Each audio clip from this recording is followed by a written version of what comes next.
சந்தானத்துடைய spontaneity பற்றி சொல்லணும்னா ஒரு பர்டிகுலர் சீன் அதில் வந்துட்டு சந்தானமும் சுகாஷினி இன்னொரு கேரக்டர் ரெண்டு பேரும் வந்துட்டு ஒரு ஆஃபீஸ்குள்ளே என்ட்ரு ஆவாங்க இன்டர்வியூக்காக. அண்ட் அந்த இடத்துல தான் வந்துட்டு ரெண்டு பேருக்குள்ளேயும் அறிமுகம் நடக்குது.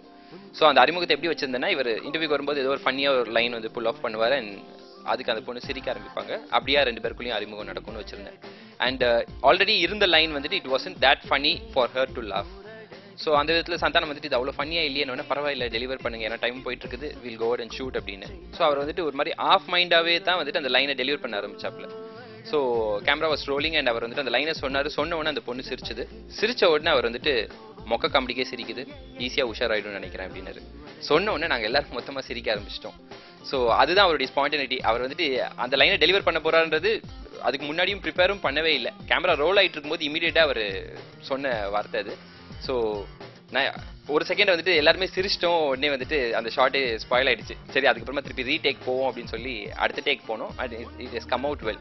ஸோ சந்தானத்தை பொறுத்த வரைக்கும் ஒரு நல்ல விஷயம் என்னன்னா, அவர் எப்போ எந்த லைன்ஸ் புல் ஆஃப் பண்ணுவாருன்னு தெரியாது. நம்ம ஆனால் ரொம்ப கேர்ஃபுல்லாக இருக்கணும். நம்ம பாட்டுக்கு இமீடியட்டாக அதில் கேரியவே ஆயிட்டோம் அப்படின்னா அந்த ஸ்பாட் அந்த ஷார்ட் வந்துட்டு ஸ்பாயில் ஆகிடும். ஸோ அதனால நம்ம ஷார்ப்பாக இருந்துக்கணும். இது இல்லாத டைலாக்கை சொல்லிட்டு இருக்காரு அப்படின்னு சொல்லிட்டு டக்குன்னு கட் சொல்லிட்டோம்னா நம்ம மிஸ் பண்ணிடுவோம். ஸோ அதனால ஓகே, அந்த லைன் வந்துட்டு நல்லா இருக்குது, பட் இருந்தாலும் சீனை வந்து எதுவும் மாற்றலை அப்படின்னு சொல்லி அந்த ஃப்ளோவோடையே போயிட்டு அதுக்கப்புறமா கட் சொல்லணும் நம்ம. ஸோ இந்த விஷயங்கள் இது வந்து ஒரு சின்ன சாம்பிள் தான் சந்தானோட ஸ்பான்டினிட்டிக்கு. இது மாதிரி படத்தில் அங்கங்கே நிறைய லைன்ஸ் டெலிவர் பண்ணியிருக்காரு. அண்ட் இட்ஸ் கம்ப்ளீட்டாக வந்துட்டு ஒரு என்ன சொல் காமெடி ட்ரீட். ஸோ லீலையை பொறுத்த வரைக்கும் it's a comedy treat, it's என்ன சொல்ற அந்த romantic treat, it's a visual treat, அதுக்கப்புறமா மியூசிக் ட்ரீட் எல்லாமே. ஸோ சம்மர் ஹாலிடேஸ்க்கு வரப்போகுது. ஸோ சம்மர் ஹாலிடேஸில் வந்துட்டு நீங்கள் வந்துட்டு டெஃபினட்டாக இந்த படத்தை பார்த்துட்டு பெருசாக என்ஜாய் பண்ண போறீங்கன்றது ரொம்ப ஸ்ட்ராங்காக நம்புறேன் நான். மொக்க காமெடியே சிரிக்குது, ஈஸியாக உசாராயிடும் நினைக்கிறேன். இந்த மாதிரி பசங்களை பற்றி எனக்கு நல்லா தெரியும். ஒரு பொண்ணுக்கிட்ட இன்ட்ரோ கிடைச்சா போதும், உடனே ஸ்வீட்டாக பேசி வெளியே கூப்பிடுவாங்க.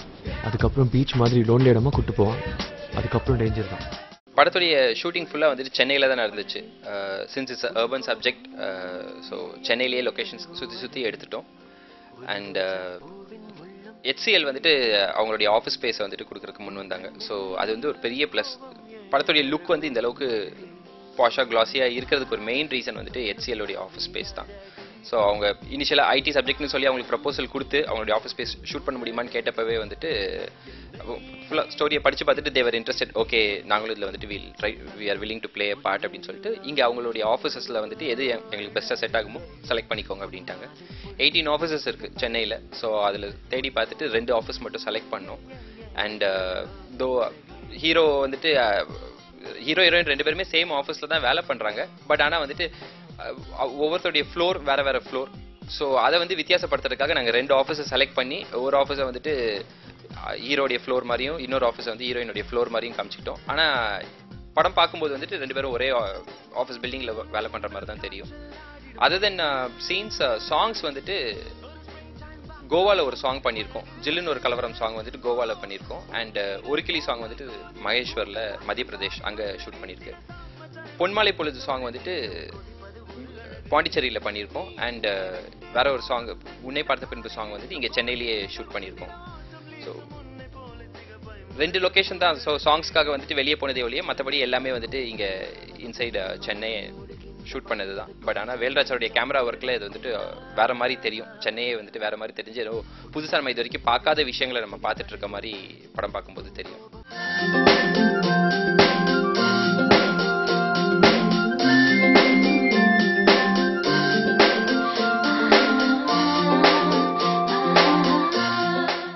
ஏன் முக்கால்வாசி ஃபர்ஸ்ட் டைம் டிரெக்டர்ஸ் வந்துட்டு லவ் ஸ்டோரியை சூஸ் பண்ணுறாங்கன்னு ஒரு கொஸ்டின் இருக்குது. நான் ஆக்சுவலாக முதல்ல பண்ணது வந்து ஒரு ஹாரர் ஸ்கிரிப்ட். அந்த ஹாரர் ஸ்கிரிப்டுக்கு வந்துட்டு அந்த கதையுடைய ப்ரொட்டகனிஸ்ட் வந்துட்டு is almost 40-45 year old guy. So அந்த கதையை பண்ணிட்டு ஒரு பெரிய ஆர்டிஸ்ட் ஒருத்தர்கிட்ட போயிட்டு அந்த கதையை சொன்னேன். ஸோ அவர் வந்துட்டு இல்லை, நான் பேய் படம்லாம் பண்ண மாட்டேன் அப்படின்ட்டு. ஸோ அதுக்கப்புறமா எனக்கு வந்துட்டு ஆப்ஷன்ஸே இல்லாத மாதிரி இருந்தது. ஸோ ஐயோ, ஒரு ஸ்டோரி பண்ணிட்டு இப்போ வந்து ஆப்ஷன்ஸே இல்லை, இப்போ அடுத்து எங்கே மூவ் பண்ணுறதுன்னு தெரியலன்னு ரொம்ப ஷாக் ஆகி உட்காந்தப்போ I thought okay, love story பண்ணோம் அப்படின்னா அட்லீஸ்ட் வந்துட்டு ஒரு 4-5 டிஃப்ரெண்ட் ஆப்ஷன்ஸாவது இருக்கும் ஆர்டிஸ்ட் அப்ரோச் பண்ணுறதுக்கு அப்படின்னு சொல்லி தான் I started sitting down on love story. And லீலே உட்காந்து எழுத ஆரம்பிச்சதுக்கு அப்புறமா பார்த்தா லவ் ஸ்டோரி இன்னும் ஈஸியாக வருது நமக்கு எழுதுறதுக்கு அப்படின்றது எனக்கு தெரிய ஆரம்பிச்சிருச்சு. 2 பசங்க உட்காந்து என்ன யோசிப்பாங்க என்ன பேசுவாங்க அப்படின்றத யோசிக்கும் போது வந்துட்டு I was drawing a blank. But அதே ஒரு பையனும் ஒரு பொண்ணும் என்ன பேசுவாங்க அப்படின்னு நினைக்க ஆரம்பிக்கும் போது லைன்ஸ் வந்து ரொம்ப ஈஸியாக வர ஆரம்பிச்சது. ப்ராப்ளி எப்பவுமே சுவாரஸ்யமான விஷயம் வந்துட்டு ஒரு பையனோட உட்காந்து பேசுறதை விட ஒரு பொண்ணோட உட்காந்து பேசிட்டு இருக்கிறது தான். ஸோ அந்த விஷயத்துல வந்துட்டு அது ரொம்ப இன்ட்ரெஸ்டிங்காக இருந்ததுன்னு நினைக்கிறேன். ஸோ அதனால அதுக்கான லைன்ஸ் டயலாக்ஸ் எல்லாமே ரொம்ப ஈஸியாக ஃப்ளோ ஆக ஆரம்பிச்சது. So that is how love story எழுத ஆரம்பித்தேன். அண்ட் எழுதி முடிச்சுட்டு அதுக்கப்புறமா இது வந்துட்டு ஆர்டிஸ்ட்டை சூஸ் பண்ணி நல்ல ஒரு என்ன சொல்கிறது அந்த ஏஜ் குரூப்புக்கு கரெக்டாக செட் ஆகக்கூடிய ஆர்டிஸ்ட்டை வச்சு தான் பண்ணலாம்னு நினச்சோம். ஆனால் ப்ரொடியூசர் கதையை கேட்டுட்டு ரொம்ப ஃப்ரெஷ்ஷாக இருக்குது, ரொம்ப ஸ்வீட்டாக இருக்குது, நம்ம எதுக்கு வந்துட்டு புது ஆர்டிஸ்ட் வச்சு பண்ணக்கூடாது, ஸோ தட் இண்டஸ்ட்ரிக்கும் புதுசாக நம்ம ஆர்டிஸ்ட் கொடுத்த மாதிரியும் இருக்கும், அதே நேரத்தில் படத்துக்கும் அது ஹெல்ப் பண்ணும் அப்படின்னாரு. ஸோ எனக்கும் வந்துட்டு ப்ரொடியூசரே அவ்வளோ கான்ஃபிடென்ட்டாக சொல்லும்போது நம்ம எதுக்கு யோசிக்கணும் இல்லை பயப்படணும் அப்படின்னு சொல்லி துணிஞ்சு நியூ ஆர்டிஸ்டோட போகலாம் அப்படின்னு ப்ரொசீட் பண்ண ஆரம்பிச்சிட்டோம். ஸோ அதுக்கப்புறமா ஷூட் பண்ண லொக்கேஷன்ஸ் எல்லாம் சென்னையிலேயே தான் இருந்தது. பட் ஆனால் என்ன சொல்கிறது, லவ்வர்ஸ் ஜென்ரலாக மீட் பண்ணிக்கக்கூடிய இடங்கள் அண்ட் அவங்க என்ன சொல்கிறது அவங்கள சுற்றி இருக்கிற அந்த விஷயங்கள் எல்லாம் பார்க்கும்போது எல்லாமே வந்துட்டு ரொம்ப அழகான இடங்களாக தான் இருக்கும். ப்ராப்ளி காஃபி டேல மீட் பண்ணலாம், ரெஸ்டாரண்ட்ஸில் மீட் பண்ணலாம், அடையார் அந்த மாதிரியான ஒரு என்ன சொல்கிறது பாஷ் லுக்கிங் ஏரியாஸில் வந்துட்டு அவங்களுடைய என்ன சொல்கிறது ரெசிடென்ஸ் இருக்குது அப்படின்னா அண்ட் அவங்க ஒர்க் பண்ணுறதும் வந்து ஐடி ஆஃபீஸ்னா. ஸோ இந்த லொக்கேஷன்ஸ் எல்லாமே பார்க்க வந்துட்டு ஒரு பாஷான ஒரு அப்பியரன்ஸ் தான் கொடுக்க போகுது. ஸோ அந்த மாதிரியான விஷயங்களை வந்துட்டு சென்னைக்குள்ளேயே தேடி தேடி பிடிச்சோம். ஸோ அந்த விஷயங்களில் வந்துட்டு ஆட்டோமேட்டிக்காக அது படத்தையும் வந்து ரொம்ப ரிச்சாக காமிக்க ஆரம்பிச்சிருச்சு.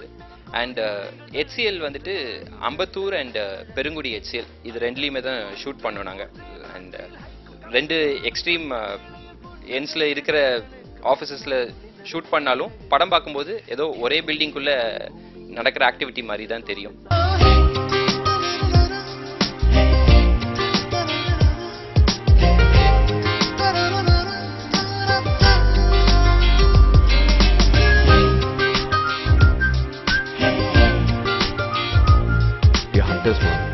எது உள்ள இருந்தாலும் வெளியில வந்துடும், இல்லைன்னா மண்டை வெடிச்சிடும். தேங்க்யூ ஃபார் வாட்சிங் மீ ஆன் பிஹைண்ட் வுட்ஸ். சம்மரில் படம் ரிலீஸ் ஆகுது, கண்டிப்பாக பார்த்து என்ஜாய் பண்ணுங்கள்.